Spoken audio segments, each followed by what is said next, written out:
Vorbeam înainte de a începe transmisiunea noastră, îmi spuneați că în 2014 s-au făcut vânzări de 1,1 miliarde de euro în e-tail. Iar în 2015 vorbim chiar de 1,5 miliarde. Puteți să ne dați mai multe detalii despre cum s-au făcut banii ăștia în e-commerce și care au fost serviciile sau produsele cele mai vândute? Da, simplu, așa scurt pe doi, lumea cumpără online și cumpără mult online. Comportamentul consumatorului din offline începe să se copieze pe online pe măsură ce acest mediu devine din ce în ce mai familiar oamenilor, de peste tot. Da? Deci, ce se întâmplă în comerțul tradițional, cel offline, noi numim așa comerțul offline și comerțul online, da? Se copiază ca și comportament în cel online. Deci așa s-au făcut acele cifre, iar prin e-tail înțelegem retail-ul online, adică marfa tangibilă, produsele care sunt fizice, cum ar fi acest microfon de prin fața mea, cele care sunt manipulabile, livrabile fizic. Mai sunt produsele, cum sunt serviciile, care sunt produse digitale, care nu sunt în e-tail. Deci avem practic 1,1-1,2 miliarde de euro cifră pe retail-ul online, adică pe e-tail, în 2014, cu o creștere estimată de principale jucători în piață spre 1,5 miliarde de euro. Și ca produse vandabile mai bine pe online, avem ITNC-ul, adică ce înseamnă laptopuri, camere foto, din zona asta, electronicele, să zicem. Cărțile, fashion-ul se vinde foarte bine, fetele au intrat peste noi băieții. Băieții erau pe online de ceva vreme, fetele sunt din ce în ce mai mult acum pe online. Cred că statisticile INS, care spun că oricum populația preponderent feminină e mai mare puțin decât cea masculină, se reflectă acum și în profilul consumatorului online. Deci cred că avem acum în jur de 51% fete pe online, care sigur ele duc, să zicem așa, ștacheta mai departe cu cumpărătorile online. Sunt foarte bună clientă pe online, fetele. Și cumpără fashion, cumpără articole de păricultură pentru copii și cumpără mult, chiar cumpără mult. Deci ce se întâmplă pe offline, de obicei se întâmplă și în online. Deci sezoanele din offline se copiază în online, deci lucrurile înseamnă din ce în ce mai mult. Care ar fi pașii pe care ar trebui să-i urmeze o companie încât să ajungă să vândă mult mai mult online decât offline? În primul rând, cred că ar trebui să aibă un punct de prezență online. Deci până nu avem un business, vindem nu știu ce, poate servicii online, să zicem,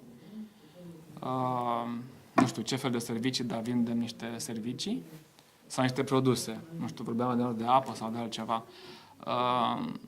Dacă nu avem un punct de prezență online, este greu să integrăm experiența asta în business-ul nostru. Deci avem o parte offline, să zicem, și vrem să intrăm acum pe online, ne trebuie automat un punct de prezență online. Asta înseamnă un site, da, cu alte cuvinte. Acel site ar trebui să aibă un instrument numit coș de cumpărături. Eu să pot să adaug apa, să pot să adaug serviciu, nu știu, cosmetică, turism online, dentiști care fac programări sau consultanți, coach, traineri, care își vând serviciile pe online. Avem un fel de coș de cumpărături, deci adăugăm niște produse într-un coș. După ce avem site-ul, nu o să vină foarte multă lume să cumpere online dacă nu promovăm acel site. Categoric trebuie să investim puțin bani, un buget de marketing, astfel încât să atragem oamenii pe site și să începem să vindem online. Acest mix de marketing pe care eu îl recomand înseamnă să investești bani în branding, în primul rând. Una dintre cele mai importante întrebări, nu doar pe comerțul online și pe cel clasic, este de ce ar cumpăra lumea de la mine. Deci îmi fac un magazin online, un site de e-commerce.